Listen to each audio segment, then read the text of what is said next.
Berarti, soal moderasi beragama ini sudah dilakukan sejak lama ya? Ya, saya kira prosesnya itu sudah lama sekali.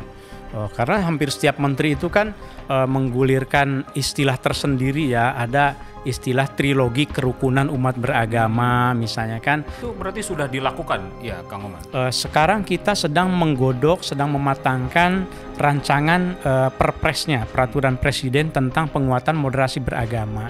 Percuma saja kalau seandainya kita punya program moderasi beragama, tapi tidak melahirkan kemaslahatan bagi umum. Cek cek cek. Oke, Kemenak Podcast. Baik, Kang Oman, kita sekarang masuk soal kenapa pentingnya moderasi beragama buat Indonesia. Apa karena bentangan Indonesia ini Sabang sampai Merauke, lalu kemudian ada berbagai macam agama di dalamnya. Kenapa penting, Prof, moderasi beragama untuk Indonesia? Ya, ya salah satu jawabannya itu yang tadi ya, bahwa masyarakat Indonesia itu kan sangat majemuk, membentang dari Sabang sampai Merauke, mungkin bahasanya yang sering kita dengarkan begitu.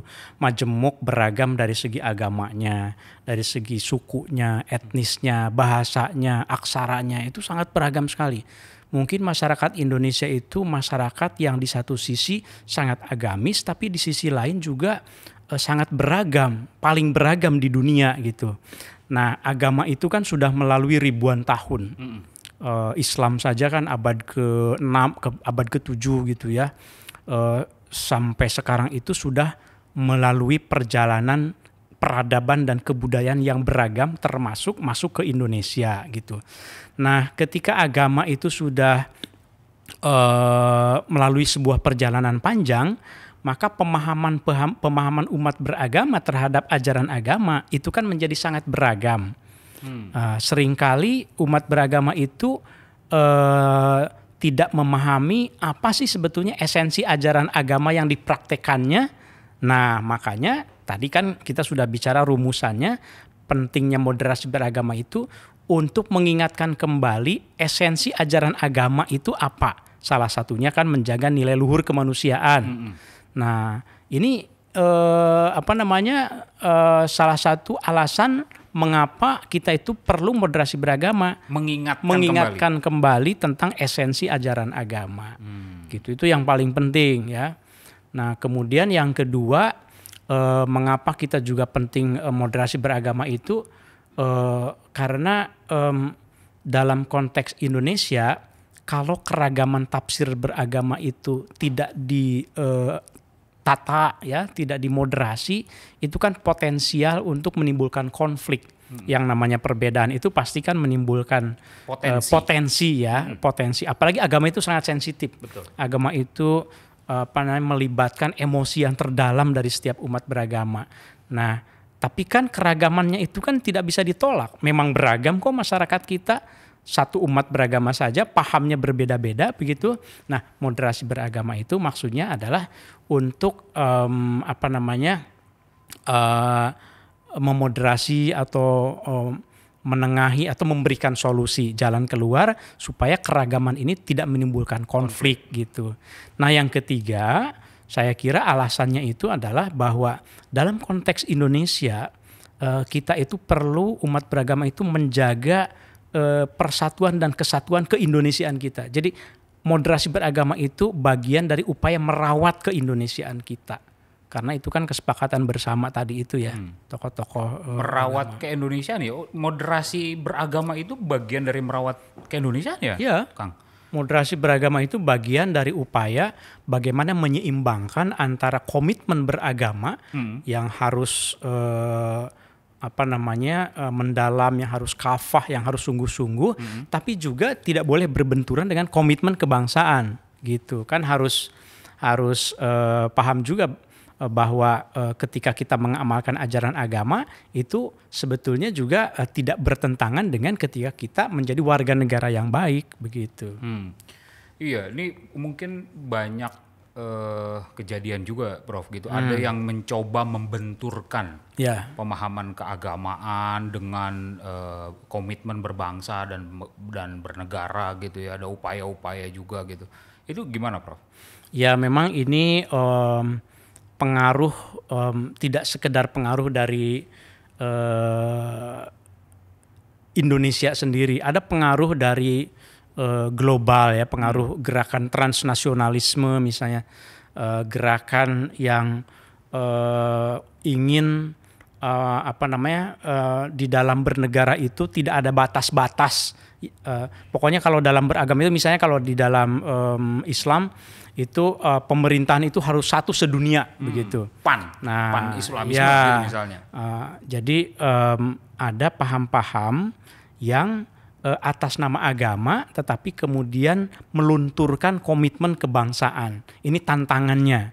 Cara pandang, sikap dan praktik beragama yang bertentangan dengan nilai-nilai persatuan dan kesatuan bangsa Indonesia, itu yang harus dimoderasi, jangan sampai berkembang. Karena itu akan tadi itu yang tadi kita sebut sebagai moderasi beragama, itu upaya merawat keindonesiaan. Kalau itu dibiarkan berkembang, maka itu akan merusak tata atau nilai-nilai persatuan kita begitu. Oke. Kang Oman, berarti upaya-upaya moderasi beragama ini yang telah diusung oleh Kementerian Agama itu sejak kapan sebenarnya sudah diupayakan? Sebetulnya kan upaya untuk merawat kerukunan itu sudah dilaksanakan secara substantif oleh menteri-menteri agama begitu sejak awal ada Kementerian Agama, karena salah satu khitoh Kementerian Agama itu kan memang merawat kerukunan. Secara substansi ya, moderasi beragama itu sudah diupayakan oleh para menteri agama ya.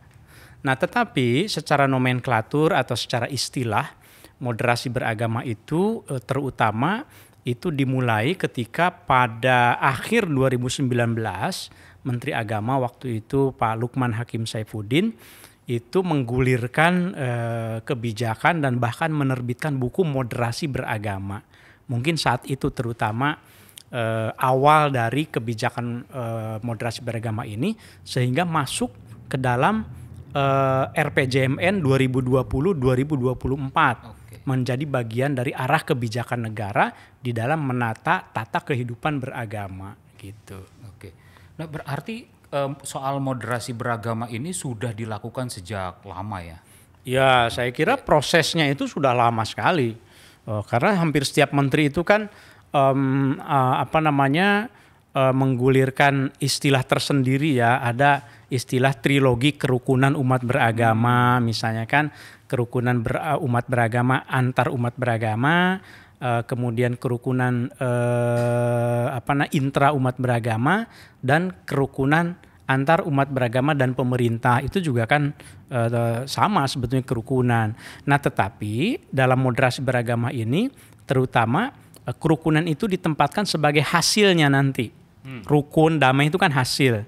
Nah, moderasi beragama itu prosesnya. Nah, sebagai sebuah proses, sebagai sebuah gerakan memang baru dimulai pada tahun 2019. Nah, sekarang kita mengalami penguatan moderasi beragama karena regulasinya juga mau dikeluarkan dalam bentuk peraturan presiden, kemudian ada nanti peraturan Menteri Agama tentang implementasi penguatan moderasi beragama. Jadi dilakukan penguatan supaya ini lebih tersosialisasi kepada masyarakat. Bagaimana Kemenak itu, Kang Oman, untuk kemudian melakukan program penguatan moderasi beragama ini? Ya, jadi ada 3 fokus ya penguatan moderasi beragama itu. Yang pertama itu fokus pada konteks ini, penguatan wacana. Wacana itu apa ya? Diskursus ya. Penguatan wacana moderasi beragama. Maksudnya adalah supaya ruang diskusi kita termasuk di medsos, di ruang publik, itu kalau diskusi tentang agama, cara beragama, itu diskusinya itu produktif, kemudian juga sehat lah begitu ya. Tidak penuh dengan hate speech, tidak penuh dengan hoax, tidak penuh dengan ujaran-ujaran kebencian atas nama agama. Nah, jadi fokus kita itu penguatan moderasi beragama, maksudnya kita ingin nih semua masyarakat, sahabat religi ikut berpartisipasi. Kalau posting di medsosnya, mungkin di Instagramnya atau di apapun platformnya, itu merespon satu isu keagamaan itu dengan cara yang moderat. Gitu. Jadi menjadi diskursus publik. Gitu ya? Jadi kita mengisi ruang publik. Tapi itu baru satu penguatan pada aspek wacana. Nah, yang keduanya itu adalah memperkuat pada aspek regulasinya. Karena kan kalau penguatan moderasi beragama tidak diwujudkan dalam bentuk aturan, regulasi, dia kan jadi tidak mengikat ya. Nah, padahal ini adalah kebutuhan kita semuanya. Di mana-mana kalau dalam kehidupan bersama, bermasyarakat, bernegara ya harus dituangkan dalam bentuk regulasi gitu. Nah, yang ketiga, ini juga yang tidak kurang pentingnya, strategi Kementerian Agama itu bagaimana melakukan penguatan moderasi beragama pada layanan publik. Gitu. Apa itu? Ini menarik juga nih Prof yang ya. Karena kan Kementerian Agama itu salah satu tugasnya itu kan memberikan layanan ya, layanan publik keagamaan. Ada layanan nikah, ada layanan mungkin pendidikan, ada layanan pendidikan keagamaan, pesantren atau lainnya. Nah, kita ingin melakukan penguatan bahwa moderasi beragama itu jangan cuma jargon, tapi prinsip-prinsipnya itu harus bisa diterjemahkan ke dalam bentuk pelayanan yang adil, yang tidak diskriminatif, tidak memandang agamanya apa, tidak memandang sukunya apa, tidak memandang pahamnya apa. Kalau dia harus dilayani, maka berikan pelayanan yang adil, berikan pelayanan yang berimbang begitu, sesuai dengan prinsip-prinsip di dalam moderasi beragama. Itu yang ingin kita wujudkan juga. Jadi bukan sekedar ya diskusi saja begitu ya, tetapi betul-betul dirasakan oleh umat beragama. Implementasi, terimplementasi dalam bentuk-bentuk layanan gitu ya. Dan ini kalau sudah tadi Kang Oman singgung soal RPJMN, artinya Kementerian Agama itu sebagai leading sektor dari moderasi beragama, dan itu pasti ada kaitannya dengan kementerian lain dong? Ya, betul. Jadi sebetulnya kan moderasi beragama itu kebutuhan bangsa Indonesia secara keseluruhan. Artinya semua kementerian dan lembaga itu perlu menerjemahkan perspektif atau cara pandang moderasi beragama itu sesuai dengan tugas dan fungsi masing-masing. Misalnya kalau Kemendikbud berarti kan bagaimana memperkaya muatan-muatan kurikulum pendidikan agama di sekolah itu dengan perspektif yang moderat, kan gitu ya. Sekali lagi moderat bukan berarti mendangkalkan agama ya. Kemudian kalau kementerian apalagi ya dalam negeri mungkin bagaimana membina para pegawai aparaturnya itu supaya punya cara pandang yang moderat. Nah, tetapi karena Kementerian Agama itu adalah kementerian yang mendapat amanah untuk menjalankan pemerintahan di bidang agama, maka Kementerian Agama dalam hal ini Menteri Agama sebagai leading sektornya, sebagai imamnya lah kira-kira begitu ya, dalam gerakan penguatan moderasi beragama gitu. Itu berarti sudah dilakukan ya Kang Oman? Sudah. Di 2020 ini? Betul, jadi sekarang itu tahap yang sedang kita tempuh ya melalui Pokja Moderasi Beragama. Sekarang kita sedang menggodok, sedang mematangkan rancangan perpresnya, peraturan presiden tentang penguatan moderasi beragama. Nanti di situ akan dibahas tentang keterlibatan semua kementerian dan lembaga ya di dalam penguatan moderasi beragama, tetapi leading sektornya Kementerian Agama. Nah, kemudian sekarang juga sedang disiapkan rancangan peraturan Menteri Agama tentang implementasi penguatan moderasi beragama. Di situ nanti ada peta jalannya, jadi ada roadmap-nya. Apa itu? Jadi kan kalau kita ingin melakukan penguatan sampai katakanlah tahun 2024, kan ada tahap-tahapannya, milestone-nya. Tiap tahun itu apa yang ingin dicapai. Nah, itu kita juga akan siapkan peta jalan penguatan moderasi beragama.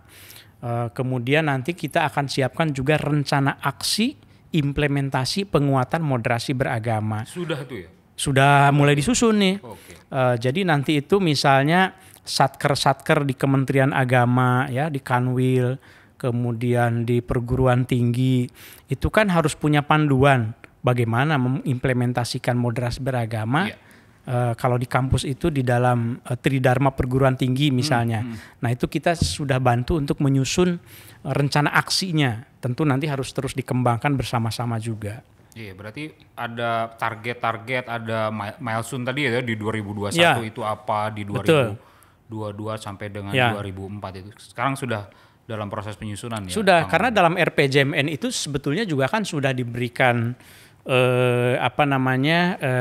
ada 5 istilahnya itu 5 KP, 5 KP itu 5 kegiatan prioritas betul, lebih hafal rupanya ya. Jadi peta jalan itu tidak keluar dari rencana pembangunan RPJMN tadi itu ya, rencana pembangunan jangka menengah ya. Di situ ada penguatan infrastrukturnya, kemudian nanti itu ada penguatan cara pandang birokratnya, cara pandang media juga penting, kemudian cara pandang ormas keagamaan. Jadi masing-masing tahapannya itu sudah kita buat supaya semua pihak yang termasuk ke dalam kelompok strategis dari penguatan moderasi beragama itu bisa berpartisipasi.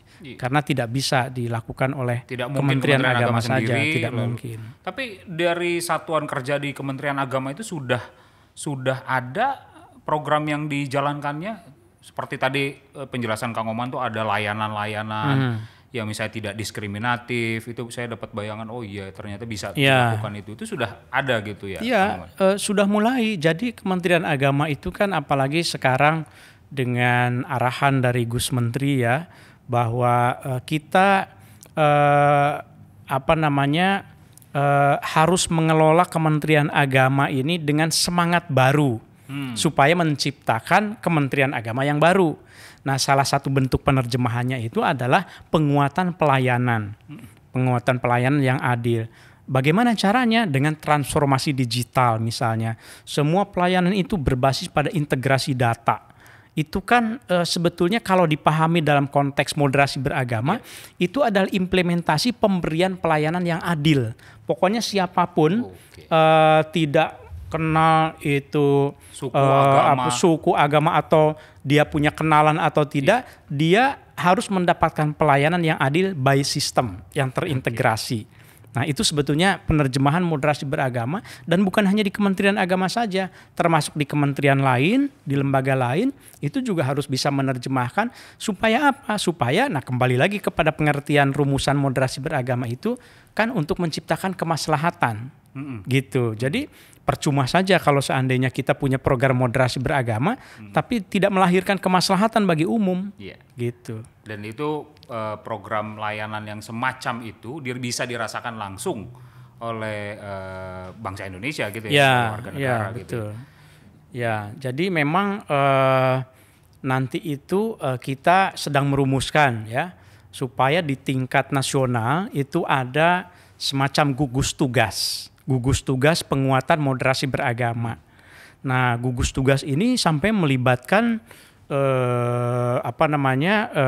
kementerian-kementerian lembaga terkait, bukan hanya Kementerian Agama saja. Fungsinya untuk memastikan moderasi beragama dapat berjalan. Betul, fungsinya itu untuk mengkoordinasikan implementasi moderasi beragama di semua lini.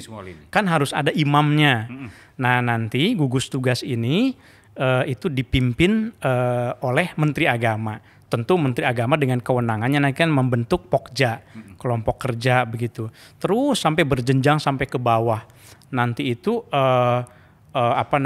baik Kementerian Agama, ASN-nya, para penyelenggara negara, termasuk legislatif, termasuk penegak hukum, Polri, TNI, kemudian ormas-ormas keagamaan, masyarakat, itu semuanya itu harus terlibat karena ini adalah kebutuhan kita bersama gitu. Iya, artinya program penguatan moderasi beragama yang sedang dikembangkan ini tidak lagi mengawang-awang gitu ya, proses diskusi publik wacana itu iya, tapi Iya. di sisi lain bahwa ini akan diterjemahkan dan kemudian implementatif dan dapat dirasakan Iya. oleh masyarakat, layanan dan macam-macam itu berarti akan segera terwujud gitu kira-kira Iya, ya. Dan optimis ya Kang Oman ya. Ya kita harus optimis karena kan arahan dari Pak Menteri Agama, kemudian dukungan bahkan dari Presiden, dari Wakil Presiden itu kuat sekali.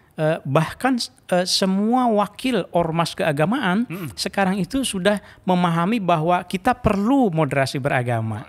Gitu. Nah, yang perlu didudukkan bersama-sama itu bagaimana supaya masyarakat tidak salah paham terhadap moderasi beragama gitu. Oke, berarti nanti akan ada regulasinya sedang disusun, gugus tugasnya juga sedang diupayakan untuk dibentuk gitu ya. Kalau tadi ada singgungan soal Perpres, Kang Oman, itu berarti ada target-target tertentu?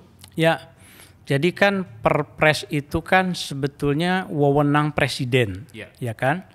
Nah, karena ini adalah kebutuhan dan bahkan permintaan dari presiden sendiri yang menginginkan supaya penguatan moderasi beragama ini bisa terwujud di bawah koordinasi Kementerian Agama atau Menteri Agama, maka Perpres ini direncanakan atau diharapkan lah begitu ya, bisa selesai dalam waktu dekat. Ya karena kalau mengikuti proses yang mungkin normal, mengajukan tanpa persetujuan substansinya pembahasannya lama. Tapi ini adalah kebutuhan. Jadi kita sudah siapkan draftnya, sudah kita bahas berkali-kali dengan kementerian dan lembaga yang terkait, bahkan dikoordinir oleh Kemenko PMK juga gitu ya, melibatkan Kemenko Polhukam juga. Jadi semuanya terlibat, bahkan dari KSP juga, dari kantor staf kepresidenan ikut merumuskan substansinya, gitu ya, semuanya. Jadi masyarakat perlu paham sekarang itu bahwa ini bukan soal proyek rezim siapa gitu ya, atau proyek presiden, wakil presiden siapa. Ini adalah proyek bersama kita. Kebutuhan bersama kita, kebutuhan bangsa dan negara. Oleh karenanya memahami moderasi beragama yang benar itu adalah kata kuncinya. Jadi tujuan akhir dari moderasi beragama? Tujuan akhirnya itu menciptakan masyarakat Indonesia yang damai, rukun, dan toleran. Dasar. Terima kasih Prof, perbincangan yang luar biasa. Mudah-mudahan dapat memberikan pemahaman terhadap publik terkait dengan apa itu moderasi beragama. Demikian sahabat religi, berakhir sudah Kemenak Podcast pada episode kali ini. Assalamualaikum warahmatullahi wabarakatuh. Salam sejahtera untuk kita semua. Shalom, Om Swastiastu, Namo Buddhaya, Wete Tung Tien. Mr. Ras cabut.